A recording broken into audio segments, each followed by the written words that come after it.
कृष्णा सभी को। I hope आप सभी अच्छे होंगे और ढेर सारी चैंटिंग यानी हरि नाम ले रहे होंगे। आज की वीडियो देख करके आपको इतना तो जरूर पता लग जाएगा कि जब हम अपना दिमाग ज्यादा लगाते हैं और परम भगवान यानी श्री कृष्ण के प्लान्स पे विश्वास नहीं करते हैं तो क्या क्या होता है और क्या क्या हो सकता है। जब हम अपना डिसीजन ज्यादा लेते हैं, अपने प्लान ज्यादा बनाते हैं और गोविंद के प्लान पे भरोसा नहीं करते हैं तो क्या क्या हो सकता है, ये वीडियो देख करके आपको इसका अंदाजा जरूर लग जाएगा। तो ये वीडियो को एंड तक तो मैं बोलूंगी आप जरूर देखना। आजकल ना कुछ लोग बहुत ही ज्यादा लालची हो गए। अगर मंदिर भी जाते हैं ना तो बस भगवान से को यही बोलने के लिए जाते हैं कि भगवान मुझे ये मिल जाए, मेरा ऐसा हो जाए, मुझे इतना सारा पैसा मिल जाए, बस इतना ही मांगने ही के लिए जाते हैं भगवान से। कुछ लोग, सारे नहीं, कुछ लोग। और बाकी के जो कुछ लोग ऐसे तो सिर्फ भगवान से भगवान को मांगने जाते हैं। आप ही बताइए, क्या हमें उनसे कुछ मांगने की जरूरत है? क्या उन्हें पता नहीं है कि हमें किस चीज की जरूरत है, किस चीज की जरूरत नहीं है? क्या हमें उनको बोलने की जरूरत है? उन्हें सब पता है हमारे लिए क्या सही है और क्या गलत है और हमें कब किस टाइम पे क्या देना चाहिए। उन्हें भगवान के पास जाकर भगवान से सिर्फ भगवान को ही मांगो, क्योंकि जब उनका साथ होगा then everything will be all right, definitely by just his plan. So trust on his plan. ऐसा ही एक इंसिडेंट आज लोग के साथ शेयर करने वाली हूँ कि जब हम अपना दिमाग ज्यादा लगाते हैं और कृष्णा के प्लान पे भरोसा नहीं करते हैं तो क्या होता है। दक्षिण भारत के यानी साउथ इंडिया के एक प्राचीन मंदिर में कृष्ण अपनी वेदी पर बांसुरी और मधुर मुस्कुराते चेहरे के साथ विराजमान है और वहाँ मौजूद एक भक्त जो मंदिर में झाड़ू लगा रहा था, वो एक बहुत ही शुद्ध प्योर डिवोटी भी था जो मंदिर में झाड़ू लगाने की सेवा करता था। वो भगवान का एक बहुत ही शुद्ध भक्त था। उसके साथ कृष्ण का रिलेशन एक बहुत ही डिवाइन रिलेशन था। एक बार ये सफाई करने कृष्ण के पास गया और कहा, मुझे ना कभी कभी प्रभु आप पे बहुत दया आती है। तो प्रभु ने पूछा, क्यों, ऐसा क्यों? तो उसने कहा कि आप थकते नहीं हो, दिन भर आप ऐसे ही खड़े रहते हो एक जगह पे, एक पोज में, आपको बैठने, सोने या आराम करने का भी मौका नहीं मिलता है। उसने कहा, प्रभु मैं दिन भर काम करता हूँ, मंदिर की साफ सफाई करता हूँ, लेकिन रात को मुझे मौका मिलता है आराम करने का, लेकिन आप तो दिन भर एक ही जगह खड़े रहते हैं और आप रात को भी आराम नहीं करते, आप रात को भी खड़े ही रहते हैं। फिर उसने कहा, मेरे प्रभु अगर आप अनुमति दे तो ना एक दिन के लिए हम अपनी जगह बदल ले, फिर आप जा करके आराम करना और मैं आपकी जगह खड़ा हो जाऊंगा। तो कृष्ण ने कहा, ठीक है, ऐसा किया जा सकता है, लेकिन एक शर्त पे कि आप कुछ ना करें, आप बस मेरी जगह पे बस ऐसे ही खड़े रहें और आप कुछ भी ना करें, आप कोई डिसीजन, कोई प्लान ना ले, आप बस चुपचाप से यहाँ खड़े रहें मेरी जगह पे, तो मैं जाके आराम कर लूंगा। तो उसने कहा, ठीक है प्रभु, जैसी आपकी इच्छा। सफाई कर्मचारी ने कहा, ठीक है प्रभु, मैं कुछ नहीं करूंगा, मैं कोई निर्णय नहीं लूंगा। और आप तो ऐसे बोल रहे हो जैसे आप बहुत सारी चीजें करते हो। आप, वो बोलता है, आप वैसे भी क्या करते हो, आप तो एक जगह पे खड़े रहते हो, कौन सी आपको बहुत सारी चीजें करनी होती है, आप तो बस एक जगह पे अपनी बांसुरी लिए खड़े रहते हो।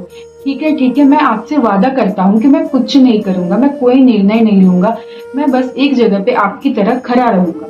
तो कृष्ण बोलते हैं, ठीक है, याद रहे तुमने वादा किया है।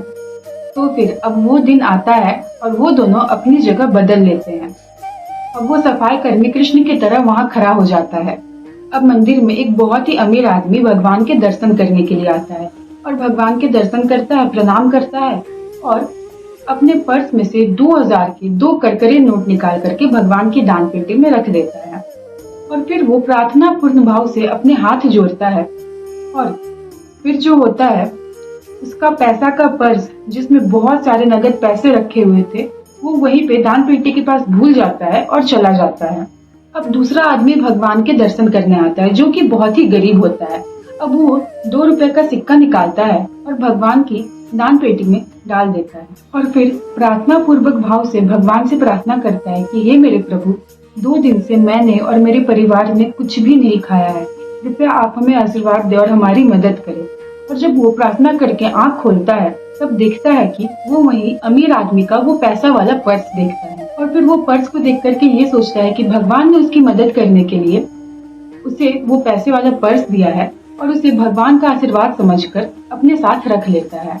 लेकिन फिर भी वो एक बार इधर उधर देखता है कि ये किसका पर्स है, और जब उसे लगता है कि ये किसी का पर्स नहीं है, ये मेरे लिए भगवान ने खुद मदद के लिए भेजा है, तब वो उस पर्स को रख लेता है। वो पहले खोजने का कोशिश करता है कि किसका पर्स है, किसका पर्स है, बट उसे जब लगता है कि नहीं, ये किसी का पर्स नहीं है, भगवान ने ही मुझे दिया है, तब वो उस पर्स को अपने साथ रख लेता है।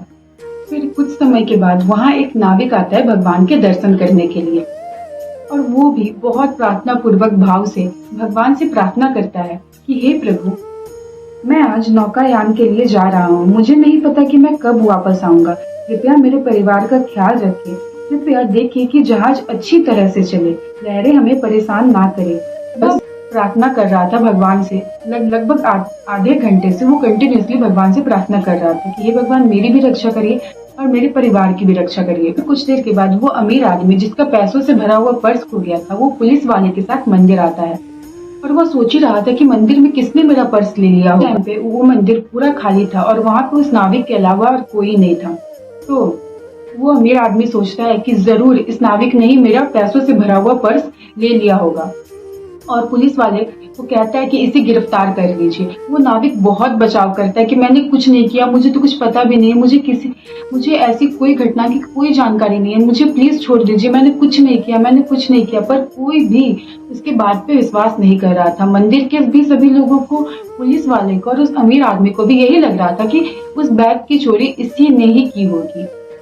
अब इस समय हमारे डुप्लीकेट भगवान, जो एक दिन के लिए कृष्ण बने थे, उनसे रहा नहीं किया और उन्होंने कहा बस बहुत हो गया, अब मैं और अन्याय नहीं देख सकता। फिर वो कहता है कि रुको, मैं तुम्हें बताता हूँ कि क्या हुआ है। इस नाविक ने कुछ नहीं किया है। तो फिर वो क्लियर करता है कि आखिर पर्स किसने लिया है। तुम लोगों ने उस बेचारे गरीब आदमी को देखा जो अभी अभी मंदिर से गया, वो रास्ते में ही होगा, पर्स उसने लिया है, इस नाविक ने नहीं। तो अब सभी को सच्चाई पता चल जाती है और मामला सुलझ जाता है। तो जब शाम को संध्या आरती के बाद जब वो दोनों फिर से अपनी अपनी जगह बदल लेते हैं, तो कृष्ण सफाई कर्मी से पूछते हैं, तो बताओ तुम्हारा दिन कैसा रहा। तो सफाई कर्मचारी कहता है, उफ बाप रे, ये बहुत थका देने वाला दिन रहा मेरे लिए। उस सफाई कर्मचारी ने कृष्ण से कहा, ये मेरे जीवन का सबसे थकावट भरा दिन था, तुम्हें पता है मैंने कितने मुद्दों को सुलझाया।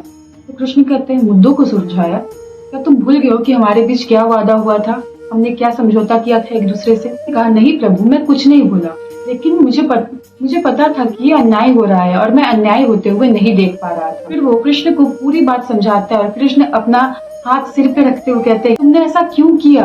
मैंने तुम्हें कहा था कि कोई निर्णय नहीं लोगे और चुपचाप एक जगह पे खड़े रहोगे। फिर सफाई कर्मचारी ने कहा, क्यों, मैंने क्या गड़बड़ किया, इसमें क्या गलत है? तो कृष्ण कहते हैं, देखो मैं तुम्हें बताता हूँ कि मैंने क्या योजना बनाई थी। तो श्री कृष्ण कहते हैं, ये सब कुछ मेरी ही योजना थी। तो फिर वो सफाई कर्मचारी कहता है, इसमें क्या तुम्हारी योजना थी? तो कृष्ण कहते हैं, रुको मैं तुम्हें सब कुछ बताता हूँ कि मैंने कैसे योजना बनाई। देखो, वो अमीर आदमी जो यहाँ सबसे पहले आया था और उसने मेरी सेवा के लिए दान पेटी में कुछ पैसे देने का जो प्रयास किया, वो कुछ दिन के भीतर मरने वाला है, एक दुर्घटना का शिकार होने वाला है, और उसने अपने जीवन में कुछ बहुत अच्छे कर्म नहीं किए हैं।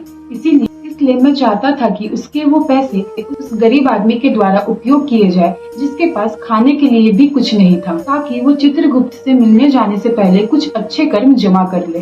और उस गरीब आदमी के द्वारा दिया गया सिक्का उसके पास बचा हुआ आखिरी सिक्का था, और उसने विश्वास के कारण वो सिक्का भी मुझे दे दिया। अगर आज उस गरीब आदमी को वो पैसे नहीं मिलते तो उसका परिवार भूख से मर जाता। इसलिए मैं उसकी मदद करना चाहता था, क्योंकि वो पिछले कई महीनों से मुझसे प्रार्थना कर रहा है। इसलिए मैं उसे कुछ पैसे देना चाहता था और उसकी मदद करना चाहता था। और इस नाविक के लिए भी मैंने एक व्यवस्था की थी कि उसे गिरफ्तार कर लिया जाए, क्योंकि अगर आज रात वो नौकायान पे गया था तो उसका जहाज खराब मौसम के कारण डूब जाता और वह मरने वाला था। अगर उसे गिरफ्तार किया जाता तो वह जेल में होता और वह एक बड़ी आपदा से बच जाता। तुमने सब कुछ खराब कर दिया, क्योंकि तुम्हें लगा कि तुम मेरी योजना जानते हो और तुमने अपनी योजना यानी तुमने अपने प्लान्स खुद बनाए। इसीलिए सब कुछ गड़बड़ हो गया, जो नहीं होना चाहिए था वो भी हो गया। सोचिए, जब हम अपने प्लान्स बनाने लगते हैं और भगवान के प्लान्स पे भरोसा नहीं करते हैं तो क्या क्या हो सकता है। क्योंकि हमें फ्यूचर नहीं पता है, पर भगवान को सब कुछ पता है। भगवान को पता है हमारे लिए क्या सही है, क्या गलत है, क्या करना चाहिए, क्या नहीं करना चाहिए, क्या देना चाहिए, क्या नहीं देना चाहिए। इसीलिए हमें कृष्णा पे फुल फेथ, फुल ट्रस्ट रखना चाहिए, उनके प्लान्स पे और उन पे, और अपने आप को पूरी तरह से कृष्ण को समर्पित कर देना चाहिए, उनको सरेंडर कर देना चाहिए। तो आई होप आप लोगों को ये वीडियो अच्छी लगी होगी, और thank you so much for watching. अगर आपको ये वीडियो अच्छी लगी तो वीडियो को जरूर लाइक करिए और कमेंट करिएगा, और चैनल को जरूर सब्सक्राइब करिएगा, और इस वीडियो को ज्यादा से ज्यादा लोगों तक जरूर शेयर करिएगा, बिकॉज इट्स इम्पॉर्टेंट वीडियो। तो मिलते हैं मेरे नेक्स्ट वीडियो में, तब तक के लिए stay tuned, stay safe. Hare Krishna, Radhe Radhe, all glories to Shri Prabhupada.